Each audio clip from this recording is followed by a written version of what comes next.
Last time we left off at the Kefir Oak, where we caught an afternoon nap. This is where we first started to see these really giant stone cairns, which were dotted along the rest of the trail all the way until Katahdin. It's also around the time that we got the idea to film Popeye's campaign video. Popeye, these rocks. By the way, if you're subscribed, I'd like to say thank you, and if not, I hope you'll consider it. There were some really neat fruits we had never seen before, but we didn't try them. This is also where we found the friendliest deer on trail ever. It was not spooked by us at all, and in fact it was kind of following us around.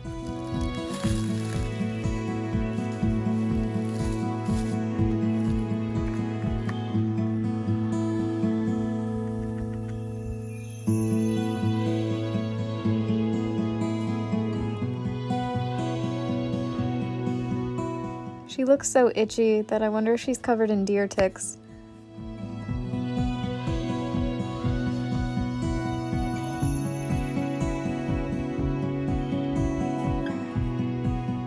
We'd typically wait for each other at every 100-mile marker. Although much farther along in the trail, you don't even notice when you pass a 100-mile marker.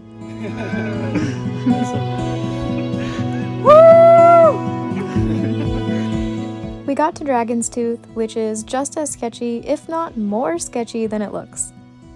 Also, if you're wondering why we don't have packs on, we actually ran into someone who offered to slack pack us around Dragon's Tooth. If you happen to get this opportunity, take it, because it is a more technical part of the trail, especially coming down, and if there's bad weather, you're not going to be happy.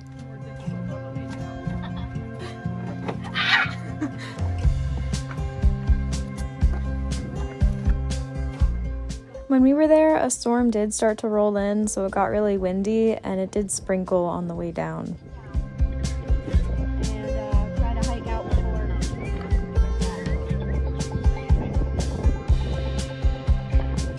Popeye's a little too confident for me.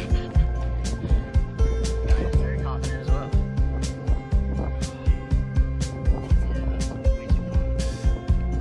I love it up here and I never want to leave.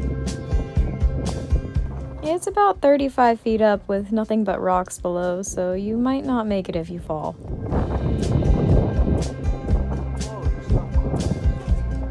It was only a few miles down to Four Pines Hostel, where we were supposed to pick our bags back up. We happened to hit it on some sort of yearly hiker party, so there were a lot of people there, hikers, cars, and it was a little bit crazy at night. The bunkhouse was overflowing, so we took refuge in a little barn on the corner of the property.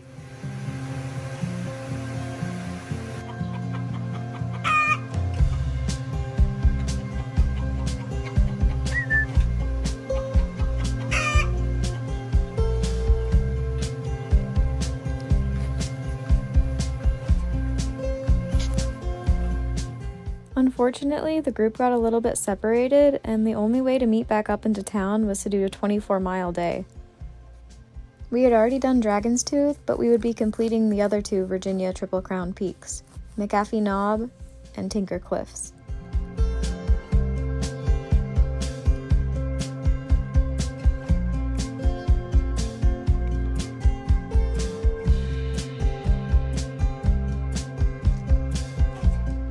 McAfee Knob is one of the most popular destinations for day hikers, and we actually met a woman who was scattering her husband's ashes.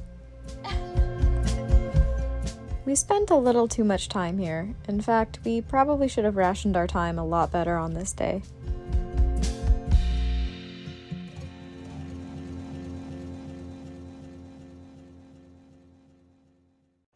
There were some really great views and some really cool hiking terrain.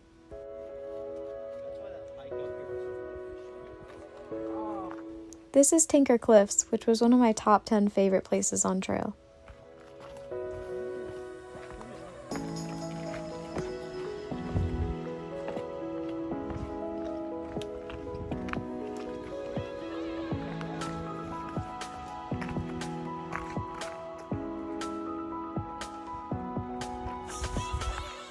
Here we saw one of many rattlesnakes. And yeah, don't do what this silly guy is doing.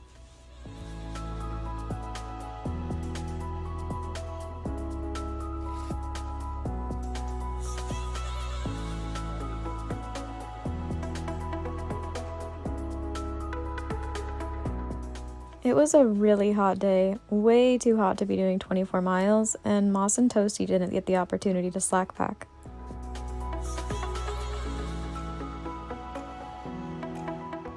Let's just say that somebody vomited quite a few times.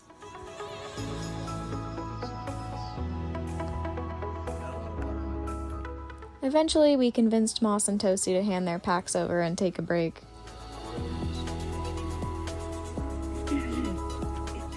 Finally, after the day that wouldn't end, we made it into Daleville.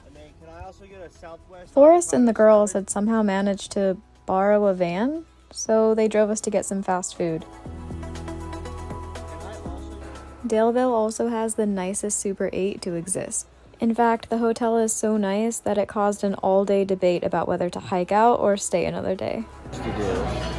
Nobody has any chores to do, so we leave super early, we get back on trail. Tomorrow, we wake up super early. The next day, we wake up super early. Friday, we wake up super early. Boom. 19's nothing. Think about it. 20 miles yesterday was really easy. 25 minutes. It's easy. 20 miles yesterday. I really wanted to hike out, so can you guess what we did? We stayed 2 more days! Don't worry, we cleaned this up before we left. One thing I will say, messy or not, is that once we leave our hotel rooms, I'm pretty sure we leave behind a permanent hiker funk. Dirty hiker trash.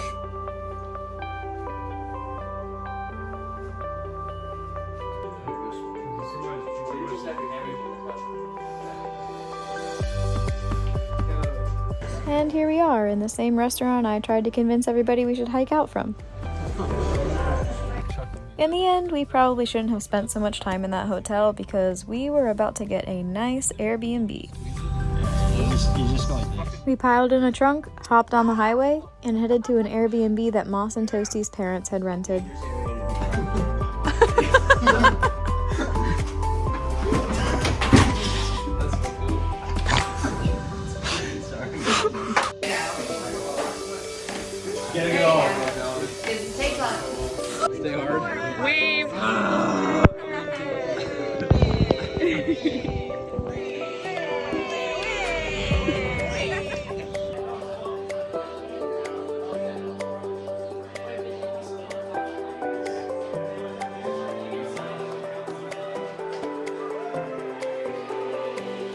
Their parents also drove us over to the nearby Natural Bridge Park, which was really cool.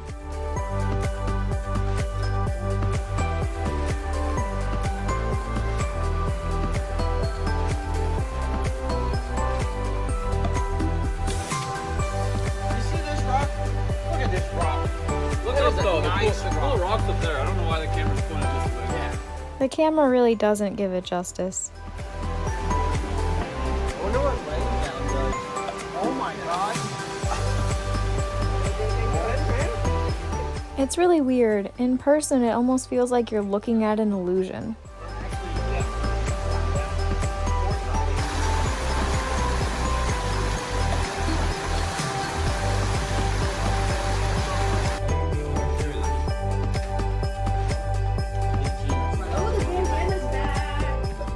Each morning, they made us a breakfast buffet.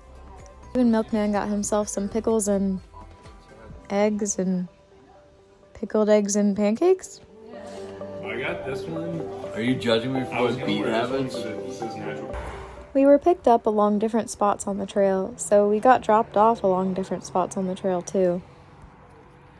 Also, this is called a hiker explosion. When you think you've lost something and you're digging through your backpack to find it and you have to take everything out and lay it out on the floor.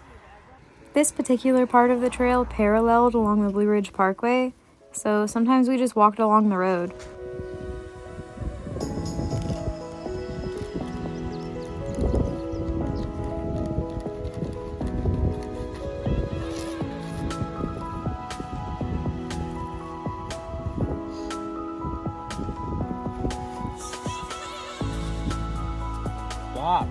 Moss and Toasty's family put out all of the leftover snacks from the Airbnb as trail magic. It was fun watching the other hikers find it.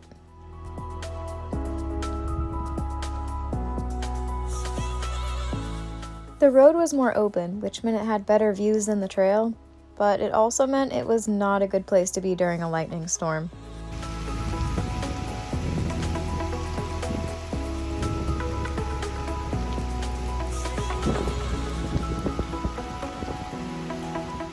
As the rain was pouring down, this deer kept circling us. It kind of made me wonder if it was the same one from the other day. That was weird. Oh my god, he's right there. Dylan, what is he doing? What the? What is going on?